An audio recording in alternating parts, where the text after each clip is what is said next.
नमस्कार, बहुत बहुत स्वागत है आपका कॉर्पोरेट सेंट्रल में। मैं हूं संदीप ग्रोवर। इस शो में हम आपको कॉर्पोरेट जगत की दिन भर की बड़ी खबरें बताते हैं। इसके अलावा कुछ दमदार स्टॉक्स पर भी फोकस रहता है, उसके पीछे की वजह भी समझते हैं और आखिर में उन ट्रिगर्स पर फोकस करते हैं जिन पर बाजार की नजर रहने वाली है। तो चलिए कॉर्पोरेट से जुड़ी बड़ी खबरों के साथ शुरू करते हैं आज की बुलेटिन की। पहली खबर, अदानी समूह बेचेगी ये कंपनी। गौतम अदानी ग्रुप की non banking finance company Adani capital को खरीदने के लिए 3 प्राइवेट इक्विटी कंपनियां बोली के लिए तैयार हो रही हैं। अदानी ग्रुप इस कारोबार को जल्द ही समेट सकता है। एक रिपोर्ट के अनुसार Bain Capital, Carlyle Group, Cerberus Capital Management Adani की इस एनबीएफसी के लिए बोली लगा सकती हैं। साथ ही अदानी ग्रुप ने पिछले 4 साल में विभिन्न तरीकों से करीब 9 अरब डॉलर का फंड जुटाया है। दूसरी खबर, एचडीएफसी बैंक बेचेगा एनएसडीएल की हिस्सेदारी। नेशनल सिक्योरिटी डिपॉजिटरी लिमिटेड यानी एनएसडीएल अपना आईपीओ लाने की तैयारी कर रही है। इस आईपीओ के जरिए एनएसडीएल के कई संस्थागत निवेशक ऑफर फॉर सेल के जरिए अपनी हिस्सेदारी बेचेंगे। इनमें एचडीएफसी बैंक भी शामिल है। एचडीएफसी बैंक भी इस आईपीओ के जरिए एनएसडीएल की अपनी 2% हिस्सेदारी बेचेगा।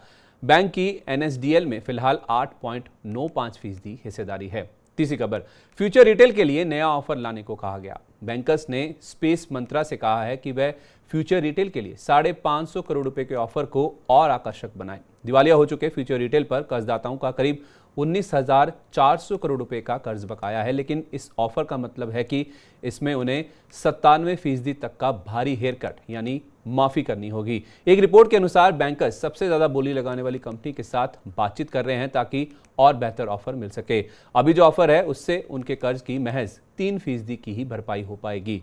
चौथी खबर, बजाज ऑटो ने रिजर्व बैंक से नए एनबीएफसी के लिए मांगी मंजूरी। बजाज ऑटो ने एक नई पूर्ण स्वामित्व वाली subsidiary Bajaj auto consumer finance बनाने के लिए रिजर्व बैंक से इजाजत मांगी है।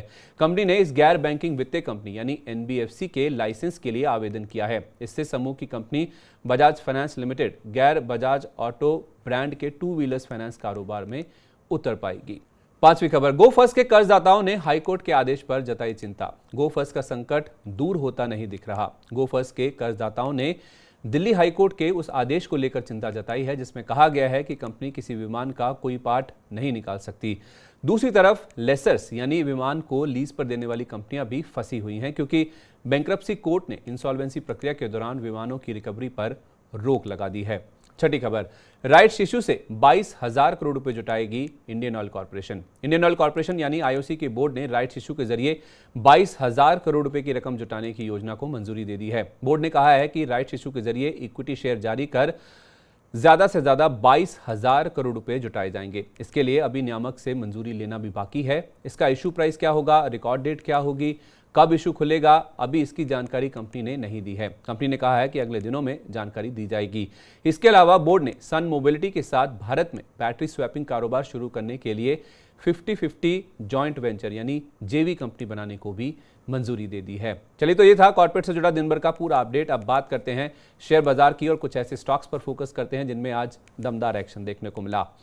पहली खबर, आईपीओ बाजार गुलजार। इस हफ्ते आईपीओ बाजार काफी गुलजार रहने की उम्मीद है। हफ्ते के पहले ही दिन साइंट डीएलएम की शानदार लिस्टिंग हुई है। साइंट डीएलएम की लिस्टिंग एनएसई पर 403 रुपए के भाव पर हुई, जबकि इसका इशू प्राइस 265 रुपए प्रति शेयर था। यानी लिस्टिंग पर ही निवेशकों को करीब 52% का फायदा हो गया। यही नहीं, कारोबार के अंत में शेयर 59% की बढ़त लेकर एनएसई पर 421 रुपए 75 पैसे पर बंद हुआ। आईपीओ लाने वाली एक एसएमई कंपनी ग्लोबल पेट इंडस्ट्रीज का शेयर भी सोमवार को एनएसई पर 52 रुपए पर लिस्ट हुआ। इसका इशू प्राइस 49 रुपए प्रति शेयर था। इस पूरे हफ्ते के दौरान मेन बोर्ड और एसएमई एक्सचेंजों पर निवेशकों को 6 आईपीओ में अप्लाई करने का मौका मिलेगा। इसी तरह इस हफ्ते शेयर बाजार में 6 कंपनियों के आईपीओ की लिस्टिंग भी होने वाली है, जिसमें से 2 सोमवार को ही लिस्ट हो चुकी हैं।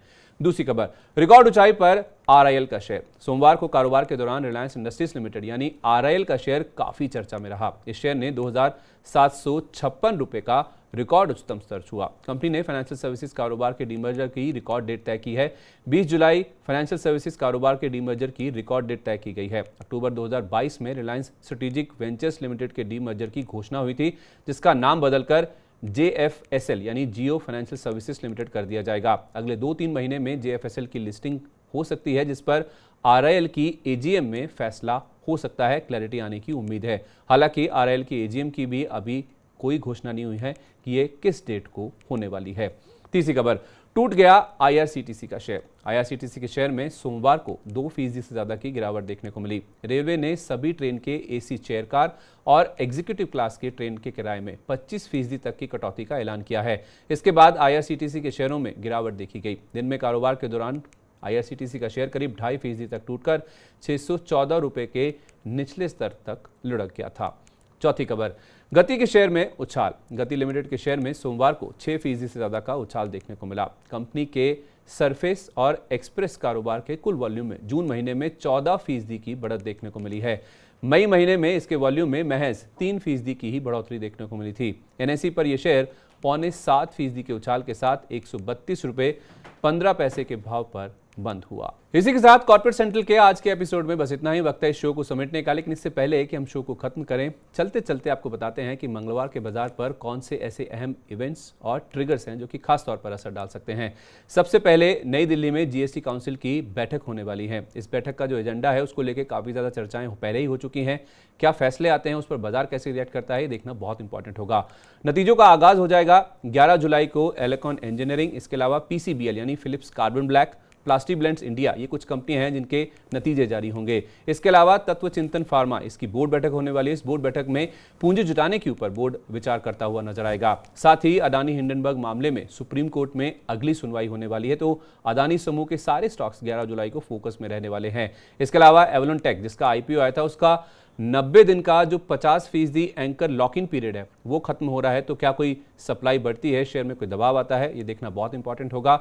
आईपीओ मार्केट की जब बात चली है तो सेनको गोल्ड, इसके आईपीओ की लिस्टिंग होने वाली है। 7.25 गुना के आसपास ये इशू सब्सक्राइब हुआ था। इस पर भी बाजार की नजर रहने वाली है। और उसके साथ साथ doctor Reddy's, Balkrishna industries, persistent system, JSW steel, ये 4 कंपनियां हैं जिन्होंने डिविडेंड की घोषणा करी थी। और ये चारों स्टॉक्स डिविडेंड का एडजस्टमेंट शो करेंगे, यानी कि डिविडेंड की एक्स डेट है। तो अगर शेयरों में कोई उतार चढ़ाव देखने को मिलता है तो उससे आपको हैरान होने की जरूरत नहीं, केवल डिविडेंड के चलते ही इन स्टॉक्स में एडजस्टमेंट देखने को मिलेगा।